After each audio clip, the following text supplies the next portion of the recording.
오늘 하나님 말씀은 고린도 후서 5장 10절입니다. 고린도 후서 5장 10절 말씀을 제가 받들어 읽어드리겠습니다. 이는 우리 모두가 반드시 그리스도의 심판석 앞에 나아가서 선이든지 악이든지 각자 자기가 행한 것에 따라 자기 몸으로 행한 것들을 받을 것이기 때문이라. 잠깐 말씀을 위해서 기도드리겠습니다. 주님을 알지 못하고 어디로 가는지도 모른 채 썩어질 것들에 마음을 두고 살다가 저희들의 죄값을 대신하여서 십자가에 피 흘려 죽으셨다가 부활하신 주님을 만난 이후에 산 소망을 가지고 주님이 원하시고 기뻐하시는 도구로 일꾼으로 살아갈 수 있도록 은혜를 베풀어 주셨을 뿐만 아니라 주님 다시 만났을 때 상과 유업으로 보상해 주신다는 확신 가운데 저희들을 위로해 주시고 격려해 주시는 주님, 오늘도 저희들 주님 부활하신 첫날에 이렇게 한자리에 불러 모아 주시고 영과 진리로 경배 드릴 수 있는 특권을 주셔서 참으로 감사를 드립니다. 저희들 각자에게 주어진 모든 생애 동안 주님 앞에 부끄럽지 않는 그런 삶을 살아갈 수 있도록 정신을 차리고 깨어있는 저희들이 되게 도와주시고, 또 저희들의 입술을 통해서 끊임없이 복음이 선포되고 진리가 증거됨으로 주님의 증인된 삶을 살아가는 저희들의 삶이 되도록 역사해 주시옵소서.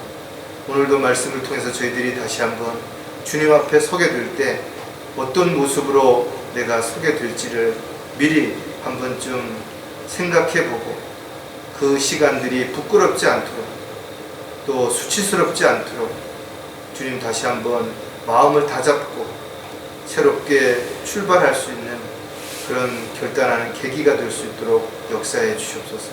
다시 오실 우리 주 예수 그리스도의 이름으로 기도드렸습니다.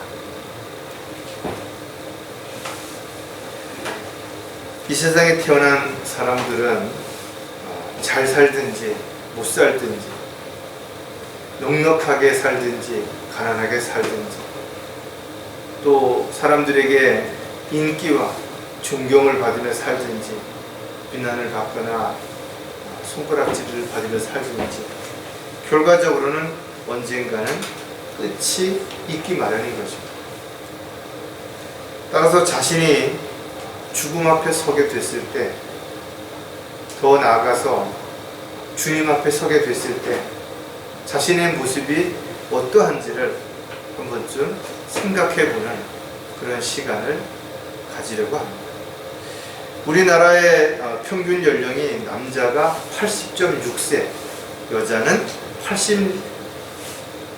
86.6세라고 하는 거죠. 즉 과학이 발달이 되고 또 병원도 많아지고 또 의술도 높아지고 또 의약품들도 개발되다 보니까 사람들은 지금 흔히 100세 시대라고 말합니다. 심지어는 120세까지 살 수 있을 거라고 자신들은 아직도 많은 시간들이 남아있다라고 이야기하는 사람들이 많이 있지만, 어떤 통계를 보니까 70세까지 살 수 있는 확률이 86%, 75세까지가 54%, 80세까지는 30% 정도 된다는 거죠. 이게 젊은 우리 형제들이나 자매들 입장에서는 잘 수치가 다가오지 않을 수도 있어요. 근데 제가 아침에 운동하면서 만나는 분들이 좀 연세들이 많은데, 제가 이것을 보면서 그분들의 얼굴을 쭉 한번 돌아보니까 몇 년 후에는 이분들 중에 2명 내지 3사람밖에는 남지 않겠다, 이런 생각이 들었어요.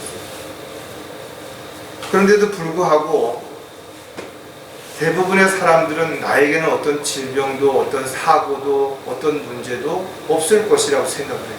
그래서 모두가 자신은 100세까지 살아가는데 아무런 문제가 없을 거라는 거예요. 그래서 끊임없이 욕심을 앞세워서 더 좋은 것, 더 많은 것, 더 특별한 것, 더 새로운 것, 이런 것들을 추구하면서 살고 산다는 거예요. 그 욕심의 끝이 없는 거예요. 전도서열을 보면 사람은 어떤 것으로도 만족하지 못한다는 것. 버리지 않는 한 넉넉할 수가 없어요. 가장 지혜로웠던 솔로몬이 전도서 3장에 모든 것은 다 때가 있다라고 그렇게 기록을 해놨습니다. 하늘 아래 모든 곳에는 시기가 있고 모든 목적에는 때가 있다. 이것을 여러분의 생애를 한번 돌아보면 우연인 것 같지만 분명 이런 모든 것들이 다 때가 됐을 때 이루어졌다는 거예요. 먼저 많이 열심히 한다고 해서 이루어지는 거 아니에요.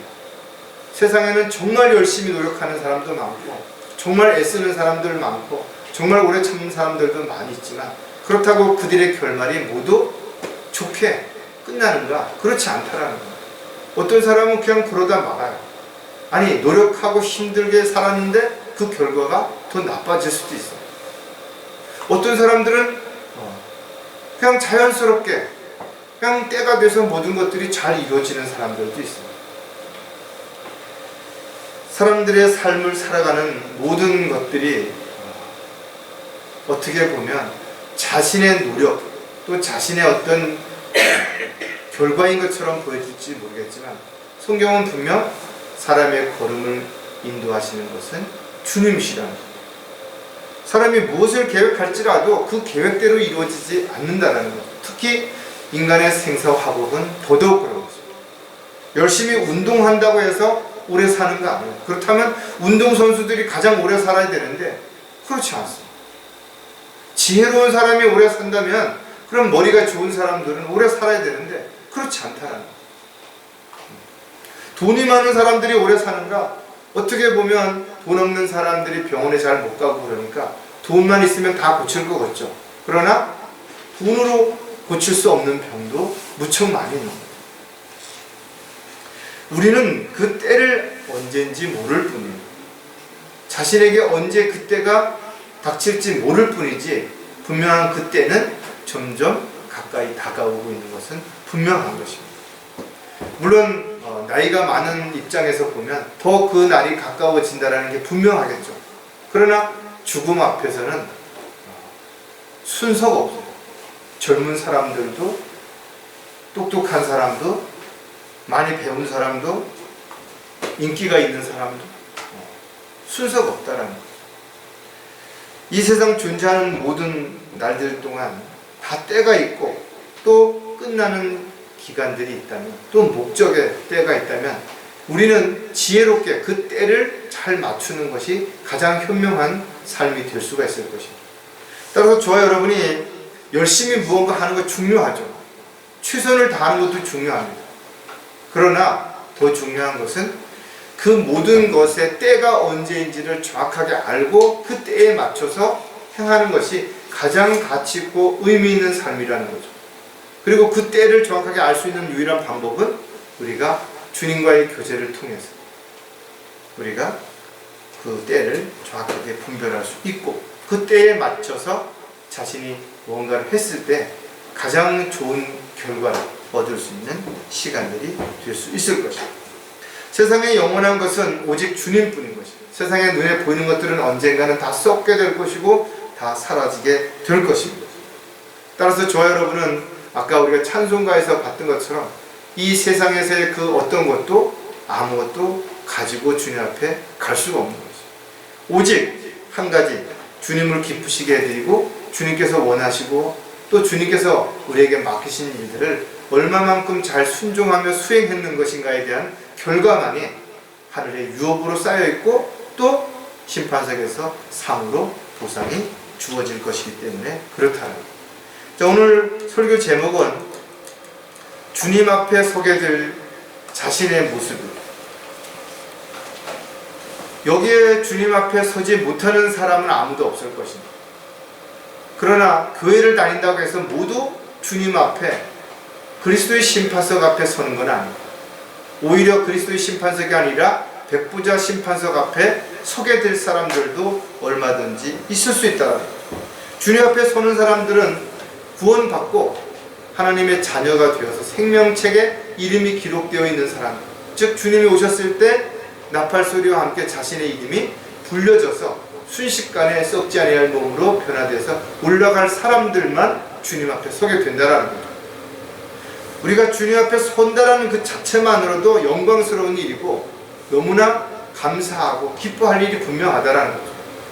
그러나 좀 더 나아가서 우리가 주님 앞에 섰을 때 자신의 모습이 초라해 보이거나 부끄러워 보이거나 수치스러운 모습이 되지 않으려면 우리가 주님 앞에 서기 전에 주님 만날 시기가 점점 가까워오는 이 시점에서 어떻게 무엇을 하며 살아야 될 것인가에 대한 부분이 분명하고 또 그렇게 살기 위해서는 우선순위가 분명하게 놓여져야 된다는 거예요. 사람들을 보고 비교할 필요가 없어요. 여러분들이 자신이 무엇을 어떻게 했든 주님은 다 알고 계시고 다 보고 계시고 다 기록이 되어 있다는 거예요. 그렇다면 자신을 평가할 수 있는 것은 가장 먼저 자신밖에 없어요. 이 세상 사람들이 자신을 어떻게 평가하든 자기 스스로가 자신을 평가했을 때 부끄럽지 않은 삶을 살고 있다면 정말 잘 사는 것이죠. 정말 가치 있게 의미 있게 사는 것이 분명하다라는 거예요.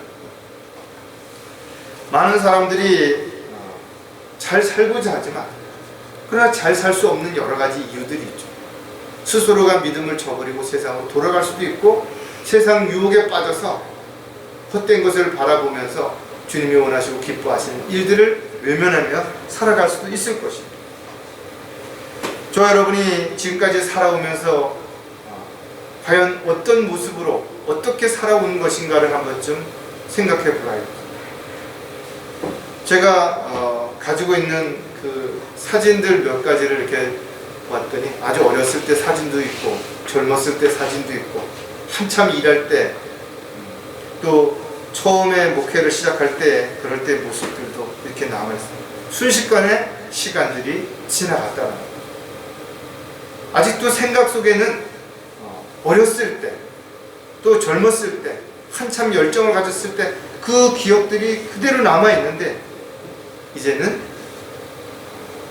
어느 순간인가 많은 세월이 흘렸다는 것을 부정할 수 없는 현실에 놓여 있는 것이죠.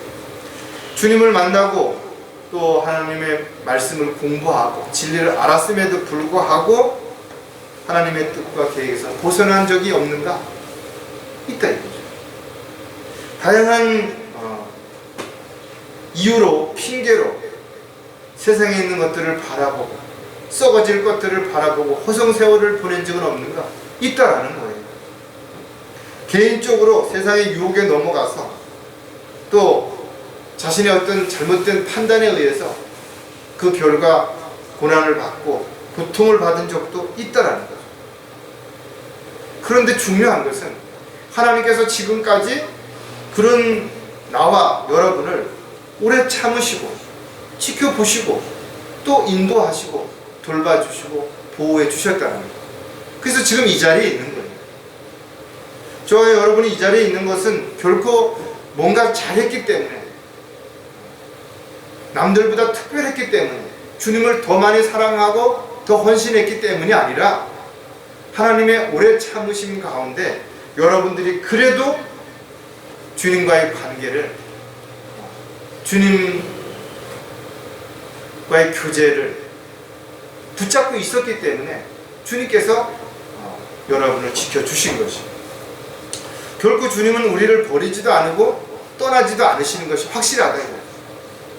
세상 많은 사람들이 이런저런 이유와 핑계와 변명을 앞세우지만 이 모두가 결과적으로 자신을 합리화시키기 위한 하나의 변명에 불과한 거지. 궤변에 불과하다. 주님은 우리를 버린 적이 없어요. 우리를 떠난 적이 없는 거지. 내가 힘들 때도 내가 어려울 때도 오히려 가장 가까이 있었던 분은 바로 주님이신데 우리가 주님을 바라보지 아니하고 나를 바라보고 세상을 바라봤기 때문에 더 어렵고 힘든 시간들을 보낼 수도 있다는 거죠. 지금까지 여러분들이 믿음의 선한 싸움을 싸우고 때로는 넘어지고 때로는 쫄뚝거리고 때로는 걸어서 왔지만 비록 멈추지 않고 잘 달려온 것입니다. 앞으로 남은 시간들이 얼마나 주어질지는 모르지만 앞으로도 여전히 장애물은 있을 것입니다. 방해되는 것들은 끊임없이 있을 것이고, 어쩌면 마귀의 공격과 방해가 더 거세지기 때문에 더 어려운 상황이 될 수도 있을 것입니다. 복음을 전하는 것도 더 힘들어지고, 진리를 증거하고 또 바른 믿음을 선포하는 것도 더 힘들어지겠죠. 점점 사람들을 만나기 어려운 그런 상황도 분명히 우리에게 주어질 것입니다. 세상의 유혹은 점점 더 거세질 것이고, 마귀의 미혹은 더 거칠어지고 교만해지게 될 것도 분명하다. 그래서 성경은 마지막 때에 많은 사람들이 믿음을 저버리고 진리가 비방을 받게 될 것이고, 가려운 귀를 즐겁게 해줄 선생들을 마음에 두고 그렇게 따라간다. 이것이 성경적인 분명한 경고이지만 그렇게 될 것이 분명하다.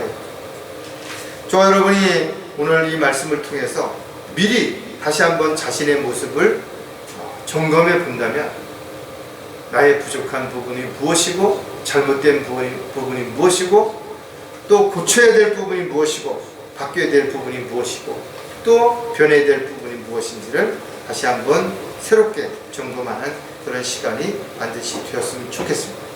자, 주님 앞에 서게 될 자신의 모습 가운데 첫 번째 우리가 살펴볼 모습은 어떤 모습인가? 첫째, 슬픈 모습일지도 모른다라는 거죠. 자신이 주님 앞에 섰을 때 자신의 모습을 자기가 돌아볼 때 정말 슬플 수도 있다. 내가 왜 이런 모습일까? 분명히 내가 주님 앞에 서게 될 모습을 상상해 보았다면, 이런 모습으로 서는 그런 모습을 내가 알았더라면 정말 이 자리에 내가 이런 모습으로 서 있지는 않았을 텐데 하는 후회가 얼마나 밀려올 것이냐. 인생을 사람들은 드라마라고 표현을 합니다. 그 드라마는 주인공이 누구예요? 바로 자기 자신입니다. 근데 세상의 드라마들은 여러 번 대본을 보고 연습을 하기도 합니다. 미리 예행 연습을 한 번쯤, 아니 두 번쯤 하고 하다가 잘 못하면 다시 녹화를 다시 할 수 있어요. 그리고 이 어떤 내용이 흘러가다가 사람들이 흥미를 잃거나 또 무슨 드라마의 그 주인공이나 조연들이 잘 못하면 주인공을 바꿀 수도 있어요. 내용을 바꿀 수도 있어요. 그런데 인생의 드라마는 바꿀 수가 없습니다. 자신이 그 인생의 주인공일 뿐만 아니라 한 번도 해보지 않은 그런 역할을 계속해서 하루도 빠지지 않고 진행적으로 앞으로 나가야 되기 때문에 그런 것이죠. 장례식장에 가면 돌아가신 분에 대해서 사람들마다의 반응이 다릅니다. 어떤 사람은 칭찬하는 사람이 있고, 어떤 사람은 비난하는 사람이 있고, 어떤 사람은 정말 아쉽다고 슬퍼하는 사람이 있고, 어떤 사람은 좋아하는 사람이 있고, 다양한 사람들이 있겠죠. 왜? 그 사람의 관계가 동일하지 않기 때문에. 이 사람과의 관계는 이렇고 저 사람과의 관계는 저렇고 또 다른 사람과의 관계는 달랐기 때문에 사람들마다 그 사람에 대한 평가를 다르게 볼 것입니다. 저와 여러분이 만약에 주님 오시는 게 늦어져서 먼저 주님을 만나러 가고 육신이 이 땅에 죽음으로 남아있다면 가족들, 친척들, 주변에 많은 지인들이 와서 평가를 하겠죠. 그 사람이 과거에 이렇게 살았다. 내가 아는 그 사람은 이런 훌륭한 사람이었다. 뭐 쓸모없는 사람이었다. 좋은 사람이었다. 나쁜 사람이었다. 그런 평가를 받겠죠.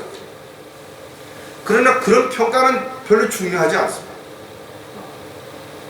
왜냐하면 우리에게는 더 두렵고 무서운 평가를 받아야 할 때가 있기 때문에, 바로 주님 앞에 서게 될 때 그렇다는 거예요. 오늘 우리가 본문에서 봤던 것처럼 자신이 행한 대로 그렇게 평가를 받게 된다는 거예요. 어떤 사람도 예외도 우연도 없는 것이에요. 성경은 행하는 대로 그렇게 해준다는 거죠. 다른 방법이 없는 거예요. 심은 대로 거둔다는 거예요. 이게 하나님의 원칙이 분명하다는 거예요. 따라서 그때 우리의 모습, 그런 것을 눈으로 볼 때 현실적으로 겪을 때 그때 자신의 모습이 슬픈 모습이라면 얼마나 비참할 것인가, 얼마나 안타까울 것인가를 한 번쯤 다시 한번 생각을 해봐야 된다. 저 여러분은 이 세상을 살다가 여러 가지 슬픈 일들을 분명히 겪어보셨을 것입니다. 다양한 이별들이 여러분들의 마음을 정말 아프게 하고 쓰리게 하고 고통스럽게 했을 수도 있다 이거죠. 그러나 가장 큰 슬픔은 사랑하는 사람들과의 이별, 즉 죽음이라는 이별이야말로 가장 큰 슬픔일 수도 있을 것이죠. 근데 그 슬픔이 언제 어떻게 우리에게 다가올 수 있을지는 아무도 모르는 것이죠. 그래서 이 슬픈 그날 많은 사람들이 후회한다. 좀 더 잘해줄 걸, 좀 더 어떻게 할 걸.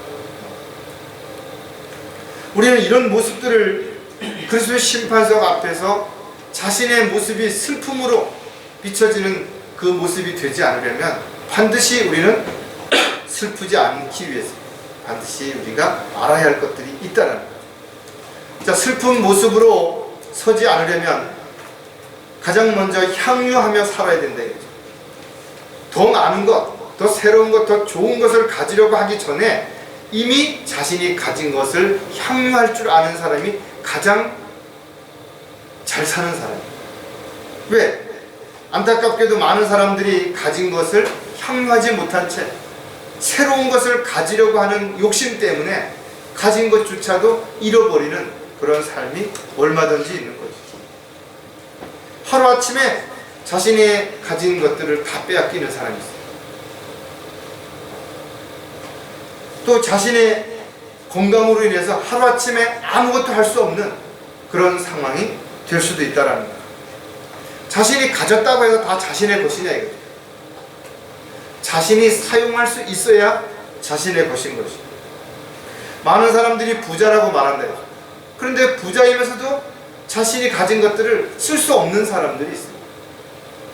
늘 힘들고 어렵고 아주 가난하게 살면서도 많은 걸 가졌는데 쓰지 못하는 그런 사람들이 있다. 하나님께서 허락하시지 않으셨기 때문에 그런 거죠. 향유할 수 있는 능력을 주시지 않았기 때문에 그렇다는 거예요. 전도서 6장 2절에 보면 하나님께서 어떤 사람에게는 재산과 부유와 존귀를 주셔서 그가 바라는 모든 것에 그의 혼을 위해 아무것도 부족함이 없게 하셨도다. 그러나 하나님께서 그에게 그것을 향유할 능력을 주지 않으심으로 타인이 그것을 향유하니 이것도 헛되고 악한 병이니라. 어떤 사람은 자신은 쓰지 못해요. 그런데 그 자식들이 그냥 흥청망청 쓰다가 다 허비한다. 어떤 사람은 건물을 잘 지어놨어요. 자기는 거기서 사용하지 못해요. 다른 사람이 들어와서 잘 사용한다. 늘 이자만 갚는데 허덕이다가 끝나는 사람들도 있는 거죠. 왜? 향유할 줄 모르는 거예요. 자신의 욕심 때문에,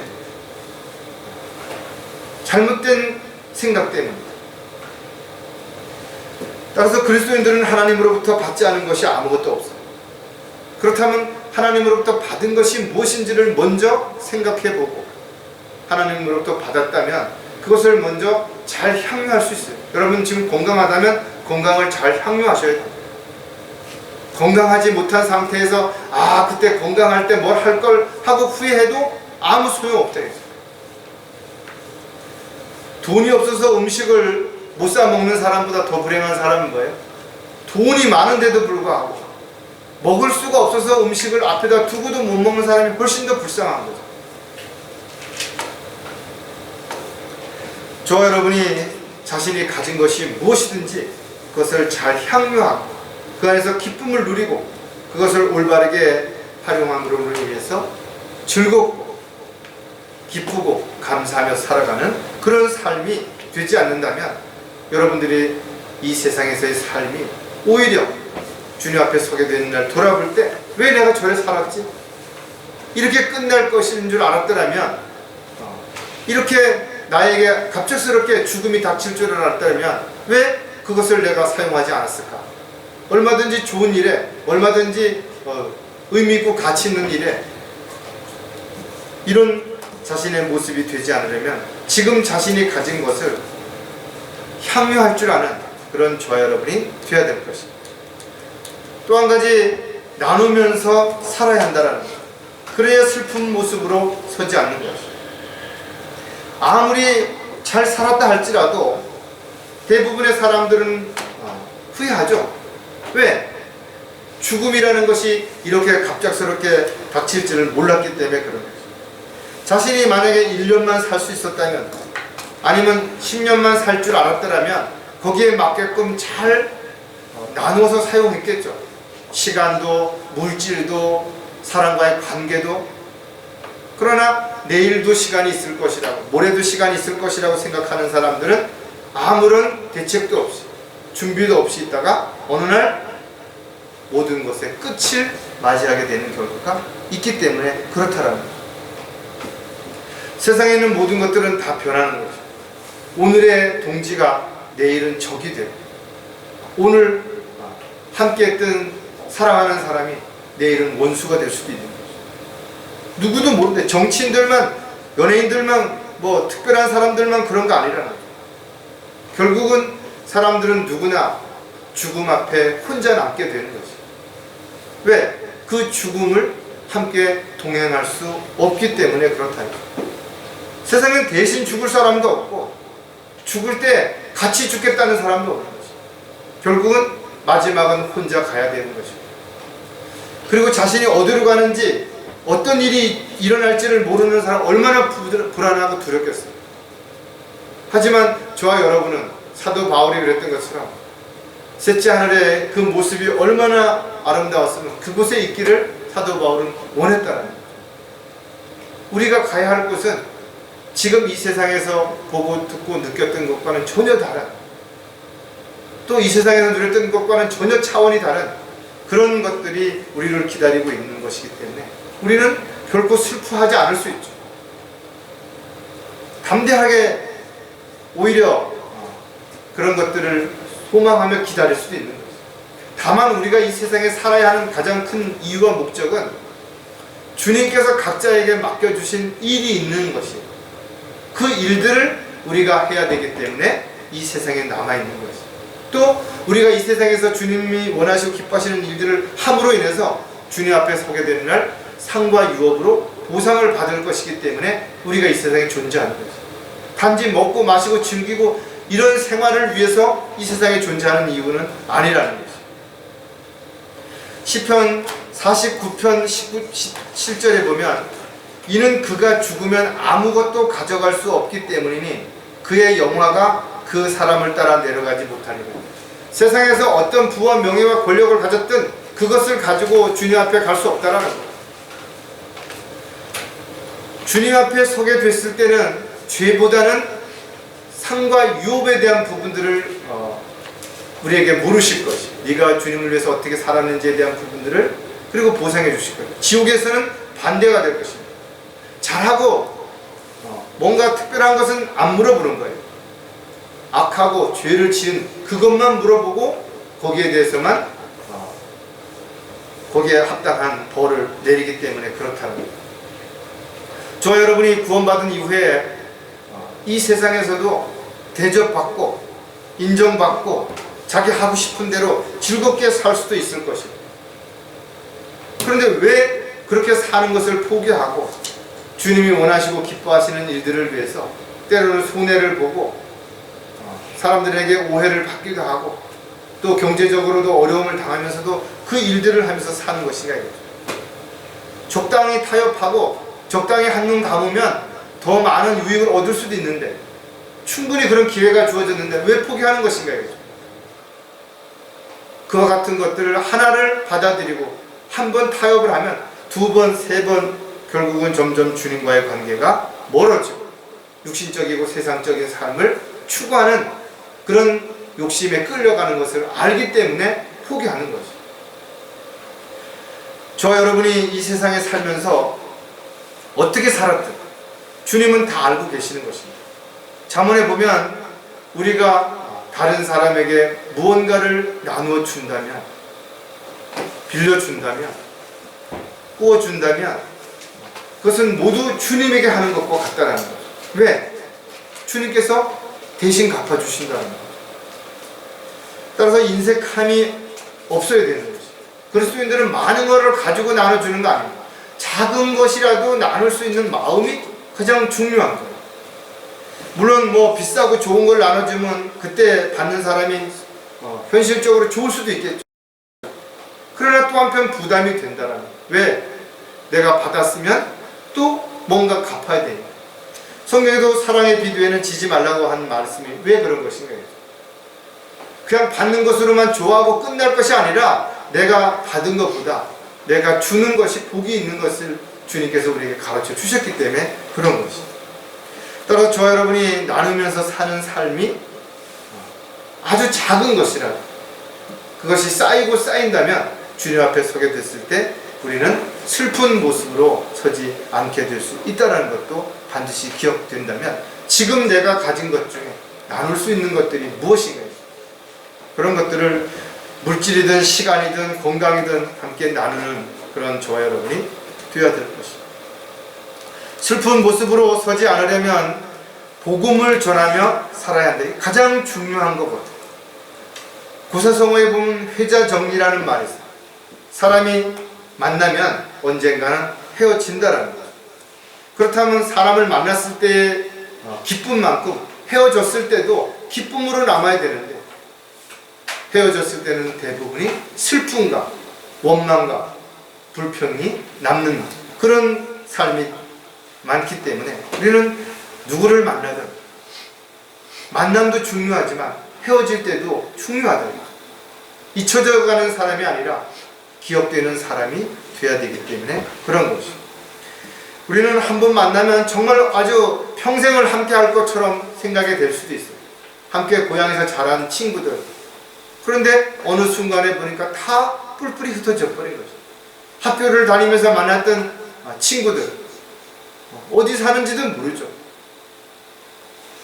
직장 생활을 하면서 만났던 사람들 어느 날 직장을 그만두고 나니까 다 또 소식이 흐지부지 되는 거죠. 모든 사람들의 만남과 헤어짐에 대해서 우리가 함께 할 수 있는 부분들은 같이 있을 때만 그것이 가능합니다. 그래서 가장 중요한 사람은 어떤 사람이에요? 지금 내가 만나는 사람, 내 옆에 있는 사람들이 가장 중요한 사람이고 가장 소중한 사람들이 분명하다. 우리는 언젠가는 헤어져야 될 것이고 아무리 사랑하는 가족들도 헤어져야 되는 것이고 그런데 우리가 슬프지 않으려면 한 가지 분명한 뭔가가 있어야 됩니다.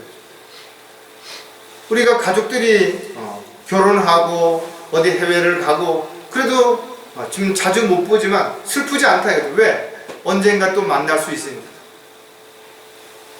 그런데 죽음이라고 하는 것이 어떤 사람에게는 영원한 이별이 될 수도 있어요. 다시는 못 만날 수도 있어요. 히브리서 9장 27절에 보면 한 번 죽는 것은 사람들에게 정해진 것이고 그 뒤에는 심판이 있는 것 같아요. 정해졌다 이거죠. 모든 것은 정해진 것이. 언젠간 죽는다 이거죠. 그런데 제가 병원에서 상담을 할 때도 그렇고 지금도 마찬가지로 정말 어떤 죽을 병에 걸린 사람에게 복음을 전하는 거 쉽지 않습니다. 너무나 우울하고 너무나 실망으로 가득하고 뭔가 지푸라기도 하나 붙잡고 싶은 그런 욕심으로 가득해 있는 그런 사람들을 만나서 죽음을 얘기하고 심판을 얘기하고 지옥을 얘기한다는 게 쉽지 않죠. 가장 먼저 당사자가 거절합니다. 왜냐하면 죽음이라는 그 자체를 이야기하는 것조차를 듣기 싫은 거예요. 두려운 거예요. 그 다음에는 가족들이 말이죠. 심지어는 교회를 다니는 사람들조차도 정말 얼마만큼 시간이 없는데도 불구하고 복음을 전하는 걸 말리는 사람들도 여러 명 만났다. 그리고 주변 사람들은 왜 그렇게 얼마 남지 않은 사람에게 그렇게 심각하게 그런 죽음에 대해서 심판에 대해서 이런 지옥에 대해서 이야기를 해서 불안하게 만들고 왜 심기를 불편하게 만드냐고 오히려 비난하고 욕하고 하지만 그럼에도 불구하고 복음을 전해야 되는 이유가 분명하대요. 오히려 더 안타깝잖아요. 왜? 시간이 없기 때문에, 기회가 없기 때문에 그렇다. 그래서 장례식장에 가서도 복음을 전하고, 결혼식에 가서도 복음을 전하고, 그것이 얼마나 힘들고 어려운 일인지 알면서도 그 일을 멈추지 못하는 이유는 주님께서 우리에게 그 일을 하라고 이 세상에 남겨두셨다는 거예요. 이별의 슬픔 속에 있는 유가족들의 마음을 왜 모르겠어요? 그런데도 불구하고 그 복음을 전하지 않는다면 반드시 언젠가는 후회할 것이기 때문에 그런 것이죠. 여러분 잘 아시는 것처럼 여러분들이 주님 앞에 서게 됐을 때 복음을 듣지 못한 사람들이 지옥에서 고통받다가 백보자 심판석에 벌레 같은 모습으로 올라오는 모습을 한 번쯤 상상해 본다면 얼마나 비교가 되겠어요? 얼마나 후회되고 자신이 하지 못한 것이 얼마나 안타깝고 슬프게 될 것인가를 한 번쯤 생각해 본다면 우리가 오늘 살펴봤던 것처럼 이런 부분들이 우리가 주님 앞에 섰을 때 슬픈 모습으로 서지 않으려면 어떻게 해야 될 것인가를 다시 한번 돌아볼 수 있는 계기가 될 수 있을 것이죠. 두 번째, 주님 앞에 서게 될 자신의 모습은 부끄러운 모습일지도 모른다는 거죠. 모든 그리스도인들이 주님 앞에 서서 슬픈 모습을 하고 있는 건 아닐 것입니다. 그 중에 또 일부는 수치를 당하거나 부끄러움을 당할 자신의 모습 가운데서 얼마나 안 좋은 결말이 될지를 한 번쯤 생각해 봐야 됩니다. 죽음은 한마디로 말하면 또 다른 시작이라는 것이죠. 죽음으로 끝나는 것이 아니라는 거죠. 구원받은 그리스도인들은 죽은 다음에 몸이야 흙으로 가고 혼은 주님 앞으로 올라가겠지만 결과적으로는 그리스도의 심판석 앞에 서게 될 것입니다. 로마서에서도 마찬가지고 오늘 고린도 후서에서 본문에서도 봤던 것처럼 그리스도의 심판석 앞에 서는 것 자체만으로도 지옥에 가는 사람들에 비하면 정말 감사할 일이죠. 주님을 만난 이후에 아무것도 안 하고 경배도 안 드리고 복음도 안 전하고 아무것도 안 하고 죽었다 하더라도 주님 앞에 가게 될 거 아니에요. 지옥에 안 가잖아요. 삶과 유업을 아무것도 못 받는다 하더라도 지옥에 가는 것보다 얼마나 낫겠냐. 그런데 자신이 더 많은 것, 더 좋은 것, 더 특별한 것을 받을 수 있었음에도 불구하고 주님 앞에 칭찬을 받을 수 있음에도 불구하고 그렇게 하지 못한 자신의 모습을 볼 때 얼마나 부끄럽겠어요. 주님을 만났을 때 얼마나 안타깝겠냐 이거죠. 왜? 자신이 행한 것들을 주님 앞에 다 내어놓았을 때 어떤 사람들은 그 양이나 크기가 어마어마할 거야. 근데 자신이 내어놓을 게 아주 적다면 얼마나 일단 부끄럽고 수치스럽겠어. 또 두 번째, 어떤 사람들은 많이 내어놨는데 불로 심판을 해버리니까 다 타버리고 남는 게 없는 거야. 나무나 그루트기처럼 지푸라기처럼 다 타버렸다니까. 근데 어떤 사람은 많이 내놓지는 않았어요. 그랬는데 그것이 금이나 은이나 보석으로 다 남았다면 얼마나 그 사람은 기뻐하겠는 것인데. 이 세상에서 무엇을 얼마나 많이 했느냐가 중요하지 않은 것입니다. 주님 앞에 섰을 때는 그것이 주님이 원하시고 기뻐하시고 주님이 맡겨주신 일들을 얼마만큼 잘 감당했는가, 주님의 부르심에 합당한 도구로 일꾼으로서 어떻게 사는 것인가가 분명하게 평가될 것이기 때문에 그렇다라는 거죠. 그래도 하나님께서 나를 사랑하셔서 구원해 주셨으니까 좀 봐주시겠지. 그래도 좀 예외는 있을 수도 있지 않을까? 그렇지 않아요. 하나님은 공의의 하나님이시기 때문에 무언가 근거가 없이 어떤 것도 해주실 수 없으시다. 왜? 이것이 하나님의 원칙이신 것이죠. 특혜도 예외도 없어요. 우리가 흔히 자업자득이라는 말을 쓴다. 자기가 무엇을 어떻게 했느냐에 따라서 잃을 수도 있고 얻을 수도 있는 것이죠. 주님 앞에 서는 날도 마찬가지로 자기가 무엇을 어떻게 살았느냐에 따라서 잃을 수도 있고 얻을 수도 있는 것이죠. 심지어는 유업을 잃는 사람들도 있겠죠. 처음에는 주님을 위해서 열심히 헌신적으로 믿음 생활을 잘하고 주님을 기쁘시게 해드리는 도구로 쓰임 받았는데 어느 순간에 세상의 마음을 빼앗겨서 자신이 원하고 하고 싶은 대로 살고자 다 잃어버리는 사람들도 얼마든지 있을 것이다. 이렇게 자신의 모습이 주님 앞에 섰을 때 정말 안 좋은, 부끄러운 그런 모습으로 서지는 않게 될지도 한 번쯤 생각해 봐야 된다. 과연 나는 주님 앞에 섰을 때 수치와 부끄러움을 당할 것인가, 아니면 칭찬을 받을 것인가, 이 부분도 분명히 생각을 해봐야 됩니다. 부끄러운 모습으로 서지 않으려면 정직하게 살아야 한다는 거죠. 신앙생활을 지속한다는 것은 정말 힘들고 어렵습니다. 가족들이나 직장 동료들, 그리고 세상 사람들에게 아무런 잘못도 하지 않으면 비난을 받을 수도 있어요. 욕을 먹을 수도 있어요. 손해를 볼 수도 있어요. 여러 가지 문제로 인해서 곤란을 겪거나 어려움을 당할 수도 있다는 거예요. 그래서 사람들이 처음에는 주님을 위해서 또 헌신적으로 열정을 가지고 믿음 생활을 하려고 애를 쓰다가도 이와 같은 장애물에 걸려 넘어져서 한 번 양보하고 두 번 양보하고 그러다가 결국은 동화되거나 세상으로 다시 돌아가는 거예요. 그러면서 핑계와 변명을 앞서 너무 힘들었어. 너도 내 입장이 돼봐. 모든 지체들이 다 고난을 받고 있지만 특별히 나만 힘들고 나만 어렵다고 생각하는 사람들은 결과적으로는 더 힘들고 어려운 일들이 일어나게 되면 슬며시 한 발 빼 결국은 격길로 가는 사람들이 많은 것입니다. 마태복음 12장 36절에 보면 그러나 내가 너에게 말하노니 사람이 말하는 어떠한 빈말이라도 심판날에는 그에 관하여 해명하게 되리라. 주님 앞에 서게 됐을 때 우리는 동일하게 이런 질문을 받게 될지도 모릅니다.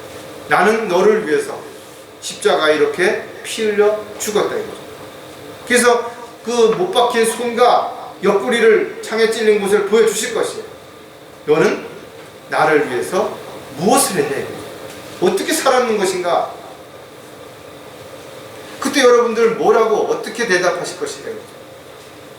자신이 한 말이나 행동이 그동안 모든 날들의 생활이 다 기록이 되어 있는 그 증거가 눈앞에 보여질 때 뭐라고 변명할 것이냐 이거죠. 아마 아무도 변명하지 못할 것이에요. 고개를 푹 떨구고 있죠. 왜? 자신의 그 수치스럽고 그런 부끄러운 모습을 자신이 보았을 때 무슨 변명을 할 수 있겠냐 이거죠. 세상에서 이런저런 핑계와 변명을 다 앞세울 수 있지만 모든 걸 다 아시는 주님 앞에서는 아무것도 할 수 없대요. 따라서 그리스도인들의 삶은 정직하게 사는 거예요. 누가 보든 안 보든 알든 모르든 알아주든 몰라주든 자신이 하는 것들을 주님이 다 보고 계신다고 생각해 본다면 더 이상 누구를 속이려거나 감추려거나 그럴 이유가 절대로 없기 때문에 그렇다는 거예요. 부끄러운 모습으로 서지 않으려면 감추지 말고 살아야 되는 거예요.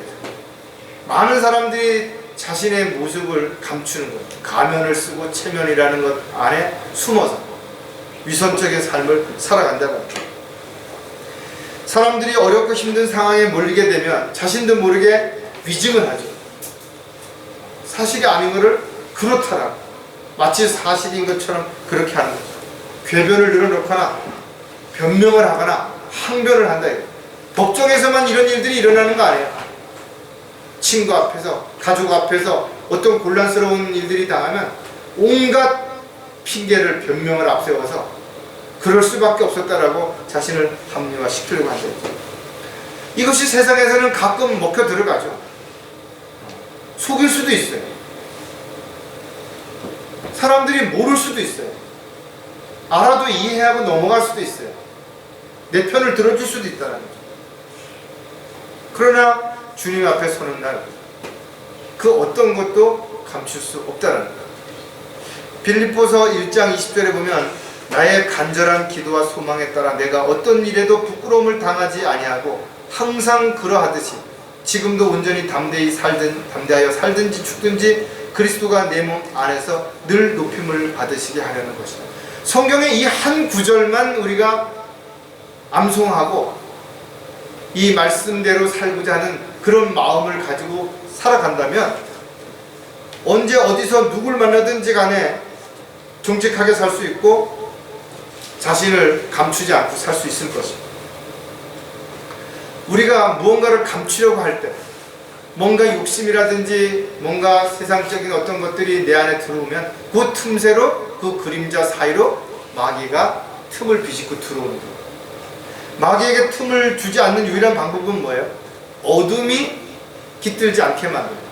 내 마음에, 내 생활에, 나의 어떤 삶의 목적에, 계획에 그 어둠이 있는 그 틈새로 들어오는 거예요. 사기꾼들이나 이런 사람들이 어떻게 접근하는 거예요? 그 사람의 욕심이라는 그 틈새를 비집고 들어오는 거잖아요. 말이 되지 않는데, 누가 보더라도 말이 안 되는데 그것이 왜 믿어지는가? 자신의 욕심이 자신의 눈을 멀게 해서 멀리 못 보게 만드는 거죠. 마귀는 세상의 유혹을 통해서, 미혹을 통해서 우리의 눈을 멀게 만드는 거예요. 그 영적인 분별력이 흐려지고 판단력이 떨어지게 되면 그냥 눈에 보이는 세상적인 것들이 좋아 보이고 그것이 욕심이 날 수밖에 없게 된다는 거예요. 따라서 자신이 세상과 타협하고 적당히 자신의 어떤 유익을 위해서 뭔가를 감추고 살아간다면 그는 주님 앞에 섰을 때 얼마나 부끄러울지를 우리가 먼저 한 번쯤 생각해 본다면 절대 그렇게 살지 않게 될 거죠. 부끄러운 모습으로 서지 않으려면 포기하지 말고 살아야 한다는 거예요. 여러분들이 지금까지 살아오면서 한번 자신을 돌아보면 하고 싶다고 해서 열심히 한다고 해서 모든 것이 다 잘 이루어졌냐 이거죠. 또 좋은 결과가 다 나타나는 것인가? 그렇지 않다라는 겁니다. 어떤 것들은 열심히 하면 할수록 손해를 보는 게 있어요. 잘하려고 노력하면 할수록 문제가 생기는 것들이 있다라는 거예요. 또 어떤 것들은 이유도 모르고 지나칠 수도 있고 어떤 것들은 알면서도 모른 척 해야 할 수도 있다라는 거죠. 사랑하는 사람이라고 해서 항상 내 옆에 있는가? 언제 떠날 수도 있고 나를 버릴 수도 있다 이거죠. 인생은 실패할 수도 있고 성공할 수도 있고 기회를 놓칠 수도 있고 기회를 잡을 수도 있어요. 후회할 수도 있고 좋아할 수도 있겠죠. 그러나 다시 만회할 수 없는, 다시 시작할 수 없는 그런 기회들도, 그런 조건들도 얼마든지 있을 수 있다는 거죠. 영원한 이별도 있을 수 있다는 거죠. 요한계시록 20장에 보면 백보자 심판에 대한 내용이 자세하게 기록이 되어 있는데, 내가 큰 백보자와 그 위에 앉으신 분을 보니 그의 면전에서 땅과 하늘이 사라졌고 그들의 설 자리도 보이지 않더라. 한번 여러분 상상을 해보세요. 허공에 지금 사람들이 떠 있는 거예요.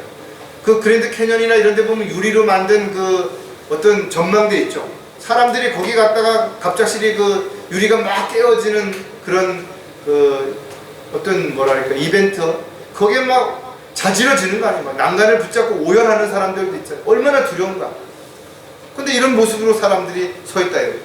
근데 여기 그것으로 끝난 것이 아니라 또 내가 죽은 자들을 보니 작은 자나 큰 자나 하나님 앞에 서 있는데 책들이 펴져 있으며 또 다른 책도 펴져 있는데 그것은 생명의 책이라. 죽은 자들은 자기들의 행위에 따라 그 책들에 기록된 대로 심판을 받더라. 자신이 생명의 책에 기록이 되어서 하나님의 자녀로 등록되어지지 않은 사람들은 어떤 결말이 올지에 대한 부분들을 미리 우리에게 보여주는 것이죠. 요한계시록 20장 15절에 정확하게 기록이 되었습니다. 누구든지 생명의 책에 기록되지 않은 자는 불못에 던져지더라. 저 여러분은 예수 그리스도를 믿음으로 구원받았을 때 하늘의 시민권을 가졌죠. 하늘의 생명책에 하나님의 자녀로 성령께서 인쳐서 등록이 됐다라는 거예요. 바뀌지 않는 것이. 아무리 교회를 오래 다녔든 성경책을 읽었든 좋은 일을 많이 했든 생명책에 이름이 기록되어 있지 않았다면 백보자 심판석에서 이 볼못에 던져지게 되는 거예요. 그리고 그들 가운데는 저와 여러분이 사랑하는 사람들이 있을 수 있다. 구원받지 못한 사람들이라면 그가 누구이든 그 생명책에 기록이 되어 있지 않은 사람들은 불못에 던져지게 될 때, 그때 우리는 피눈물을 흘려야 될 것이고 주님은 우리의 피눈물을 닦아주실 것입니다. 그것을 우리가 알고 있다면 지금 우리가 복음을 전하고자 할 때 방해를 받고 어려움을 겪을 수 있지만 결코 포기하지 않아야 그들을 다시 만났을 때 그들의 항변에 우리가 부끄러워하지 않을 수 있을 수 있다는 거예요. 자, 주님 앞에 서게 될 자신의 모습 마지막으로 하나 더 살펴보면 행복한 모습일지도 모른다 이거죠. 행복한 모습일지도가 아니라 행복한 모습으로 서야 되겠죠. 저 여러분은 모두 행복한 모습, 해피엔딩으로 우리의 삶이 끝나야 될 것입니다. 하지만 여전히 부끄럽고 슬픈 모습으로 그 자리에 선 수많은 그리스도인들을 볼 수 있을 것입니다. 여러분들은 이 세상에서 누가 성공했다고 보세요? 누가 가장 힘이 센 사람이라고 보냐요? 누가 행복한 사람이라고 보냐요? 세상 사람들이 가지고 있는 시각, 가치관, 세상 사람들이 가지고 있는 조건과는 우리는 분명 달라야 될 것입니다. 구원받지 않았다면 그가 세상에서 얼마나 성공하고 얼마나 힘이 세고 얼마나 사람들에게 인정을 받았든 그들은 참으로 불행한 사람이고 참으로 어리석은 사람이 분명한 것입니다. 구원받은 사람이라면 이러한 질문을 혹시 받게 된다면 우리는 지금 하나님의 자녀로서 다시 오실 주님을 소망하며 기다리면서 주님의 도구로 살아가는 것이 가장 성공한 것이고 가장 힘있는 믿음으로 살아가는 사람이고 가장 행복한 사람이라고 답변할 수 있어야 됩니다. 그리고 우리는 그 일들을 지속하기 위해서 자신이 십자가를 지고 자신을 부인한 믿음의 선한 싸움을 싸우고 날마다 달려가야 될 것이다. 그래서 심판석 앞에서는 수치와 부끄러움을 당하는 지체도 있을 것이지만 반대로 상과 유업을 받을 수 있는 행복한 그리스도인들도 분명 있을 것이고 저와 여러분은 모두 그 행복한 그리스도인들 가운데 함께 할 수 있는 그런 날들이 반드시 될 수 있도록 그렇게 해야 될 것입니다. 자, 그렇다면 우리가 행복한 모습으로 주님 앞에 서려면 또 어떻게 해야 될 것인가 몇 가지 생각해 보면 약속을 기다리며 살아야 한다는 거죠. 저도 어머님이 돌아가시고 난 이후에 이제 양가 부모님들이 다 돌아가셨죠. 늘 언제까지나 내 곁에 계시고 든든한 울타리가 되어주실 것이라고 생각했었지만 어느 날 다 떠나버리신 것이죠. 이제 제가 그 자리에 와 있다. 한 가지 그래도 아쉽지 않고 그래도 감사한 것은 제가 제 부모님들에게 복음을 전해드렸고 제가 영접기도 한 그 시간에 함께 했었기 때문에 장례식장에 다녀올 때 슬퍼하기보다 정말 감사할 수 있었고 또 속으로 기뻐할 수 있었어요. 그렇다고 막 웃고 즐겁게 막 그럴 수는 없었지만 그러나 내 마음은 기뻤다 이거죠. 하지만 가족들 가운데는 슬프게 울고 이별이 아쉬웠고 했지만 다시 못 만날 가족들도 남아있는 거예요. 그들을 볼 때 너무 마음이 아픕니다. 고린도전서 15장 52절에 보면 마지막 나팔에 눈 깜짝하는 순간에 그러하리라. 나팔 소리가 나면 죽은 자들이 썩지 아니한 몸으로 일으켜지며 우리도 변화되리라. 만약에 주님이 우리가 살아있는 동안에 오시면 우리가 죽지 않고 우리 몸이 변화된다. 썩지 아니할 몸으로 변화되는 것이, 영광스러운 몸으로 변화되는 것이 참 놀라운 일들이, 이것을 우리가 부활의 소망이라고 말합니다. 산 소망, 또 디도에게 사도 바울은 복된 소망이라고 했습니다. 이런 소망이야말로 세상이 가지고 있는 그 어떤 소망과도 비교할 수 없죠. 왜? 세상에 가지고 있는 소망은 언젠가는 다 사라질 것이기 때문에 그렇다는 거예요. 지금까지 살면서 많은 이별을 했고 또 앞으로 이별을 하게 될 것이고, 사랑하는 사람들과의 이별 정말 가슴 아프고 또 속이 쓰리고 고통스러울 수도 있겠죠. 그러나 다시 만날 것이라는 약속을 우리가 기다린다면 그토록 슬퍼하거나 안타까워할 것만은 아닌 것이. 주님은 우리를 이 세상 살아가는 동안에 가장 큰 위로와 소망을 주신 것이 바로 이러한 약속인 것이. 그래서 성경은 약속의 책인 것입니다. 약속을 믿는 사람들은 두려워하지 않고, 오늘 아침에 찬송가에도 봤던 것처럼 우리가 어떻게 사도들을 보자마자 알 수 있을까요? 한 번도 본 적이 없는데. 여러분, 베드로가 어떻게 생겼는지 알아요? 야고보가 어떻게 생겼는지 아냐요? 사도 바울이 어떻게 생겼는지 본 적이 있냐요? 그런데 어떻게 알아볼 것이냐? 그만큼 주님 앞에 서게 됐을 때 우리는 지혜가 충만해질 것이고, 모든 것을 다 알 수 있는, 또 시공간을 초월할 수 있는 놀라운 모습으로 우리의 몸이 변화될 것이기 때문에 그렇다면, 그런 약속이 우리에게 주어진 것이, 그걸 생각만 해도 얼마나 기쁘냐 이거죠. 죽을 병에 걸린 사람이 자기가 건강해서 여행을 가는 모습을 상상만 하면 얼마나 기쁘겠어요. 그런데 우리에게는 그거와는 비교할 수 없는 영원한 생명인 영생을 선물로 주셨을 뿐만 아니라 썩지 아니할 몸, 고통이 없는 그런 몸으로 살아가게 될 것이다. 행복한 모습으로 서려면 유일한 우리에게 소망이죠. 유업을 생각하며 살아야 한다. 많은 사람들이 단지 자식이라는 이유로 부모의 유산을 물려받는 것입니다. 왜 그런 것입니까? 세상의 법으로 정해졌기 때문에 그렇습니다. 잘났든 못났든 간에 유업을 받게 되는 것입니다. 하나님의 법은 어떤가? 성경에는 이렇게 기록이 되어 있습니다. 구원받은 하나님의 자녀들을 상속자라고 기록하고 있다. 자녀이면 또한 상속자들이니 하나님의 상속자들이요 그리스도와 함께한 공동 상속자들이니 우리가 그와 함께 영광을 받기 위해서는 고난도 함께 받아야 하리라 그랬습니다. 우리는 하나님 앞에 상속을 받을 것들이 있다. 공동 상속자라는 것. 그러나 우리가 주님의 영광에 동참하려면 이 세상을 사는 동안 고난도 동참을 해야 되는 거죠. 지금 저와 여러분이 주님의 뜻대로 살고자 하고 있다면, 또 주님이 원하시는 삶을 살고자 하고 있다면, 그래서 고난과 어려움을 겪고 있다면 주님은 우리에게 장차 나타날 영광과 비교할 수 없는 놀라운 뭔가를 예비해 주시고 계시겠다. 베드로전서 1장 4절에 보면 너희를 위하여 하늘에 썩지 않고 더럽지 않고 쇠잔하지 않는 유업을 간직해 두셨으니 그랬어요. 우리가 주님 앞에 서게 됐을 때 이 유업을 받게 될 것입니다. 구원받은 자녀들이 주님을 위해서 어떻게 사는 것인가에 대한 특별한 보상으로 주어지는 것이 바로 유업인데, 이것은 땅으로 받게 되는 것입니다. 우리가 주님과 함께 이 땅에 내려와서 1000년 동안 왕으로 통치할 때 그 땅의 분량이 주님 앞에 자신이 이 세상에서 어떻게 사는 것인가에 대한 만큼의 보상이 되는 것입니다. 그래서 주님의 뜻대로 주님이 원하시는 삶을 살아가는 사람들은 많은 땅을 지배하는 왕으로서의 통치자가 되겠죠.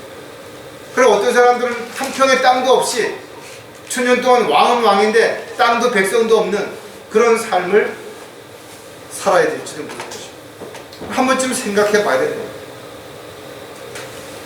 따라서 유업을 받고자 한다면 우리는 하나님의 자녀로 합당한 삶을 살아야 되는 것입니다. 주님께서 원하시고 기뻐하시는 그런 삶을 살아야 되는 것입니다.